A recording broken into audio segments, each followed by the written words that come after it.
Halo, Assalamualaikum warahmatullahi wabarakatuh. Terima kasih sudah mengklik video ini. Cerita kita kali ini kembali dari negeri jiran, Malaysia, yaitu tentang hilangnya seorang pemuda yang berusia 21 tahun. Pria ini menghilang setelah dia menemui kekasihnya yang dikenalnya lewat aplikasi Facebook. Bagaimana kejadian ini bisa terjadi? Bagaimana juga kronologi hilangnya pemuda ini? Tanpa basa-basi, langsung saja ya kita masuk ke ceritanya.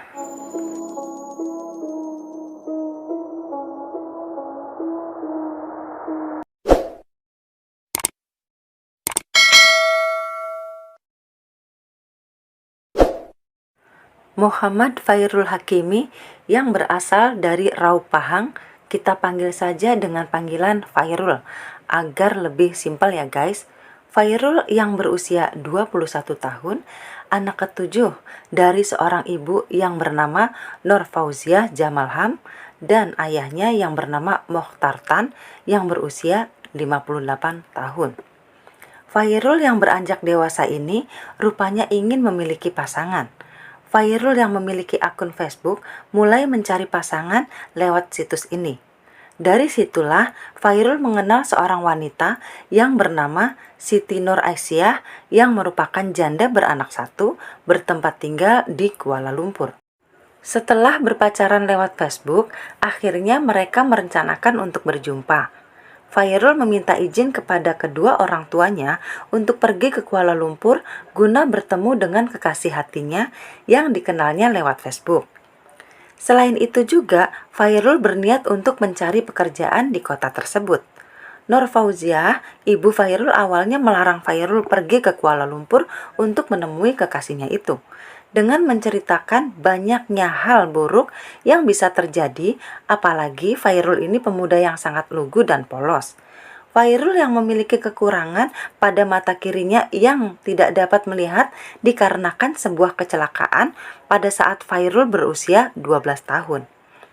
Dikarenakan Fairul bersikeras untuk pergi ke Kuala Lumpur untuk menemui pujaan hatinya, akhirnya kedua orang tua Fairul mengizinkan Fairul untuk pergi ke Kuala Lumpur agar Fairul ini tidak berkecil hati. Namun, dengan syarat Fairul harus menghubungi keluarganya untuk mengetahui keadaan dan kondisi Fairul di Kuala Lumpur. Fairul pun menyetujuinya.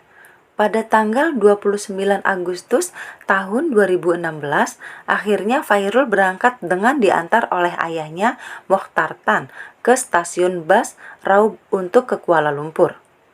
Fairul pun berencana untuk menginap di rumah abangnya yang berada di Kilang, Selangor setelah nanti tiba di kota. Akan tetapi, sampai waktu yang ditunggu, Fairul tak kunjung tiba di rumah abangnya itu. Abang dan keluarga berusaha menelpon ponsel Fairul, namun ponsel Fairul tidak dapat dihubungi. Keluarga mulai panik dengan menghilangnya Fairul. Setelah menghilang selama 1 bulan, akhirnya keluarga melaporkan hilangnya Muhammad Fairul Hakimi ke kepolisian Malaysia. Dari laporan tersebut, kepolisian bertindak sigap untuk menyelidiki laporan hilangnya Fairul. Dari info keluarga Fairul, akhirnya ditangkaplah seorang wanita yang berstatus janda beranak satu yang disinyalir terlibat dengan hilangnya Fairul. Wanita ini adalah Siti Nur Aisyah yang diketahui adalah kekasih Fairul yang dikenalnya dari aplikasi Facebook yang berusia 28 tahun. Dari pengakuannya, Aisyah ternyata tidak berniat serius menjalani hubungan dengan Fairul. Aisyah hanya ingin menjebak Fairul semata hanya untuk merampok Fairul dikarenakan Aisyah memiliki hutang yang lumayan besar kepada seseorang yang bernama Ahlong. Aisyah merencanakan ini sebelum mengenal Fairul bersama teman prianya yang bernama Muhammad Zulhiami. Aisyah tidak sendirian melakukan aksinya. Dia ditemani oleh teman prianya yang bernama Muhammad Zulhiami berusia 33 tahun dan yang ketiga adalah Muhammad Rahmat berusia 25 tahun. Muhammad Rahmat ini diajak oleh Aisyah untuk membantu aksinya dengan dijanjikan upah oleh Aisyah. Setelah melalui penyelidikan dan investigasi, akhirnya ketiga tersangka mengakui telah menghabisi Fairul pada tanggal 29 Agustus tahun 2016. Kronologi dari pengakuan tersangka yaitu pada tanggal 29 Agustus tahun 2016, Fairul sampai di Kuala Lumpur dan langsung menemui kekasihnya Asia. Setelah mereka bertemu, Asia mengajak Fairul ke apartemen yang berlokasi di Pangsapuri, Jalan Dato Yusof, Sahbudin 3, Taman Sentosa, Kilang. Asia yang ternyata hanya ingin menjebak Fairul untuk bisa merampok Fairul ini dibantu oleh dua rekannya yang sudah menunggu di lokasi kejadian. Setelah memasuki apartemen, kepala Fairul langsung dipukul dengan kayu dengan sangat kuatnya. Saking kuatnya hingga kayu tersebut patah.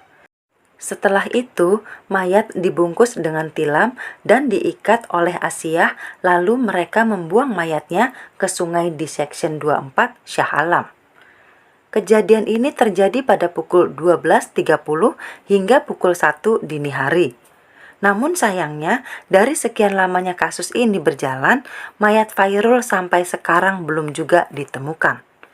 Dengan proses sidang yang panjang, akhirnya pada tanggal 24 Oktober tahun 2019, Mahkamah Tinggi Shah Alam yang diketuai oleh Hakim Datuk Abdul Hakim Aman menjatuhkan hukuman gantung sampai mati setelah dinyatakan bersalah kepada Siti Nur Asiah 28 tahun, Muhammad Zulhiami 33 tahun, dan Muhammad Rahmat 25 tahun.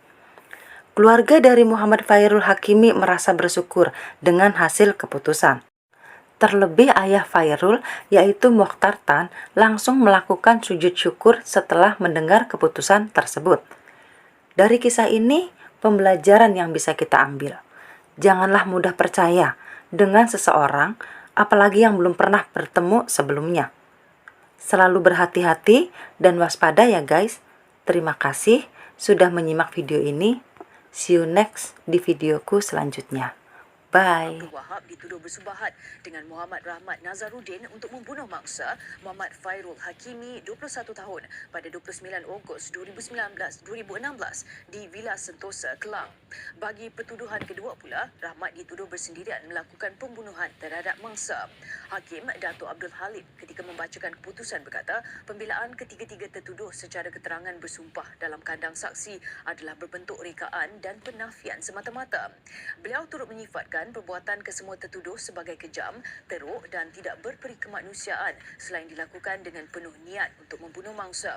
Mahkamah mengarahkan semua tertuduh dihukum gantung sampai mati mengikut Seksyen 302 Kanun Keseksaan. Sepanjang perbicaraan, 12 saksi pendakwaan dipanggil memberi keterangan serta 41 eksibit dikemukakan.